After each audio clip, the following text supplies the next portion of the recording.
Mengapa Rohingya jadi etnis yang dibenci dan selalu terusir? Jadi begini, sejak 1982 etnis Rohingya berstatus stateless alias tak punya kewarganegaraan. Myanmar tak lagi mau mengakui Rohingya sebagai rakyatnya. Bertahun-tahun warga Rohingya merasakan diskriminasi dan pengusiran. Eksodus besar-besaran terjadi pada 2017 di negara bagian Rakhine, Myanmar. Desa etnis Rohingya dibakar habis-habisan oleh militer. Mereka pun akhirnya pergi ke berbagai negara.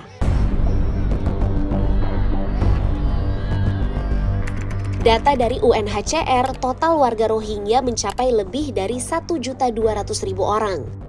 Hampir 1.000 orang diantaranya ada di Indonesia. Warga Rohingya paling banyak berada di Bangladesh, yakni sebanyak 967.842 orang. Halo semuanya, kami dari kelompok 6. Di sini kami akan membahas mengenai perkembangan Islamofobia di Myanmar.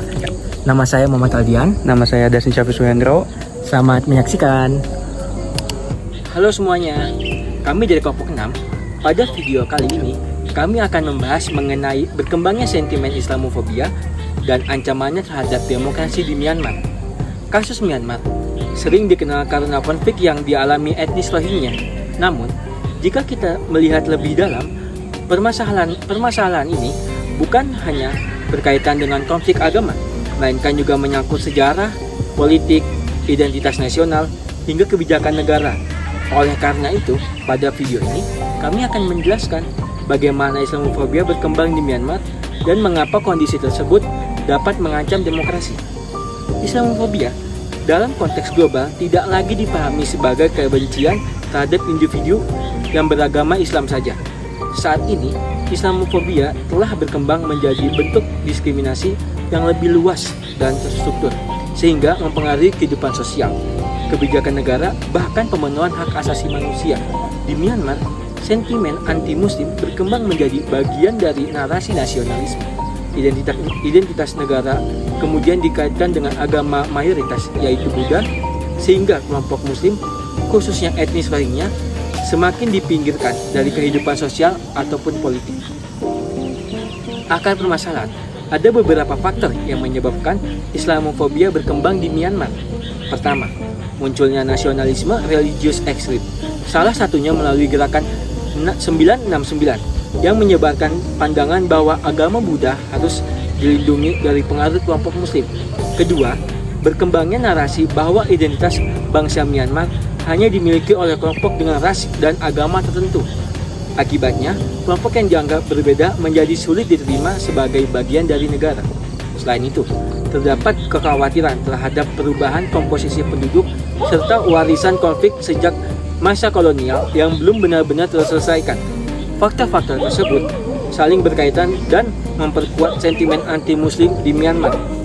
UU Kewarganegaraan 1982. Faktor lain yang memperburuk kondisi ini adalah diberlakukannya Undang-Undang Kewarganegaraan tahun 1982. Melalui undang-undang tersebut, etnis Rohingya tidak lagi diakui sebagai salah satu kelompok etnis resmi Myanmar sehingga kehilangan status kewarganegaraan. Akibatnya, banyak dari mereka menjadi stateless atau tidak memiliki kewarganegaraan. Kondisi ini berdampak pada terbatasnya akses terhadap pendidikan, layanan kesehatan, pekerjaan, hingga perlindungan hukum. Artinya, diskriminasi yang terjadi bukan hanya berasal dari masyarakat, tapi juga diperkuat oleh kebijakan negara. Selain faktor politik dan hukum, perkembangan media sosial juga mempercepat penyebaran Islamofobia. Berbagai hoaks mengenai komunitas Muslim beredar luas, terutama melalui Facebook. Tidak hanya itu, ujaran kebencian yang disampaikan oleh tokoh-tokoh radikal yang juga semakin mudah menyebar karena pada saat itu moderasi konten di Myanmar masih sangat lemah. Akibatnya, opini masyarakat semakin dipengaruhi oleh informasi yang provokatif sehingga memperbesar prasangka terhadap kelompok Muslim. Nah, setelah ini, mengetahui bagaimana Islamofobia berkembang di Myanmar, selanjutnya teman saya akan menjelaskan dampaknya terhadap masyarakat dan kondisi tersebut dapat mengancam demokrasi. Nah, selanjutnya saya akan menjelaskan dampak terhadap masyarakat dan bagaimana kondisi tersebut dapat mengancam demokrasi. Puncak dari berkembangnya Islamofobia di Myanmar terjadi pada 2017 ketika militer melakukan operasi di negara bagian Rakhine. Peristiwa tersebut menyebabkan ratusan ribu etnis Rohingya mengungsi ke Bangladesh dan menjadi salah satu krisis kemanusiaan terbesar di kawasan Asia Tenggara. Peristiwa ini menunjukkan bahwa ketika kebencian terhadap suatu kelompok telah berkembang dalam waktu yang cukup lama, pelanggaran hak asasi manusia dapat dianggap sebagai sesuatu yang wajar oleh sebagian masyarakat. Ancaman terhadap demokrasi. Lalu mengapa kondisi ini dianggap mengancam demokrasi? Demokrasi bukan hanya berbicara mengenai pemilihan umum atau suara mayoritas. Demokrasi juga harus menjamin kesetaraan hak bagi seluruh warga negara tanpa membedakan agama maupun etnis.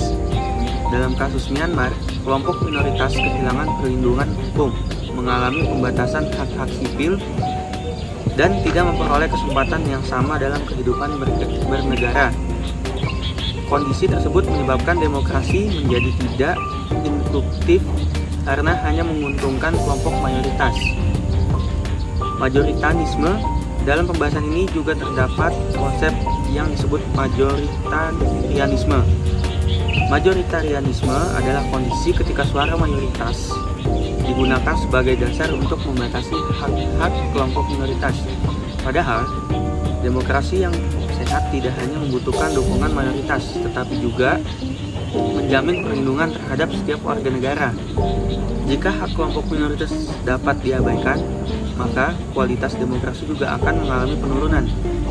Lalu respon internasional, kasus Rohingya kemudian mendapat perhatian dari masyarakat internasional. Berbagai organisasi internasional memberikan bantuan kemanusiaan kepada para pengungsi. Sementara beberapa negara memberikan tekanan diplomatik kepada Myanmar agar menghentikan praktik diskriminasi tersebut. Namun, di dalam negeri, kritik dari dunia internasional justru sering dianggap sebagai bentuk campur tangan asing.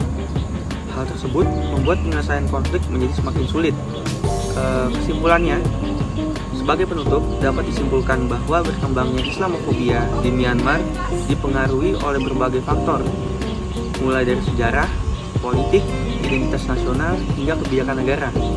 Kasus ini menunjukkan bahwa diskriminasi terhadap kelompok minoritas tidak hanya menimbulkan krisis kemanusiaan, tetapi juga melemahkan prinsip-prinsip demokrasi seperti kesetaraan, perlindungan hukum, dan penghormatan terhadap hak asasi manusia.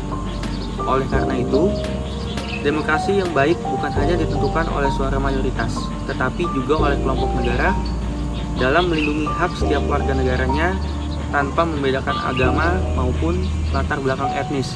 Sekian dari kelompok kami, terima kasih. Sekjen PBB Antonio Guterres hari Rabu mengulangi seruan agar pemerintah Myanmar mengakui warga Rohingya sebagai warga negaranya, atau setidaknya memberikan status resmi supaya mereka bisa menjalani kehidupan normal seperti penduduk Myanmar lainnya. I call on the Myanmar authorities to suspend military action, end the violence, uphold the rule of law, and recognize the right of return of all those who had to leave the country. Guterres menyerukan perlunya rencana aksi yang efektif untuk menyelesaikan akar permasalahan yang telah dibiarkan selama berpuluh tahun dan kini melebar keluar Myanmar sehingga mengganggu stabilitas wilayah. Kekerasan di Rakhine kembali pecah 25 Agustus setelah kelompok militan Rohingya menyerang puluhan pos polisi dan sebuah pangkalan militer.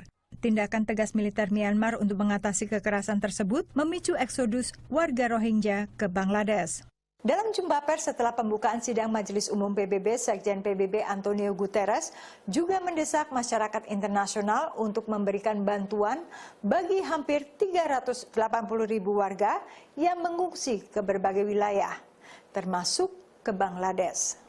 Indonesia telah mengirimkan bantuan berupa beras, makanan siap saji, dan tenda bagi para pengungsi Rohingya di Bangladesh dan wilayah yang berbatasan dengan Myanmar.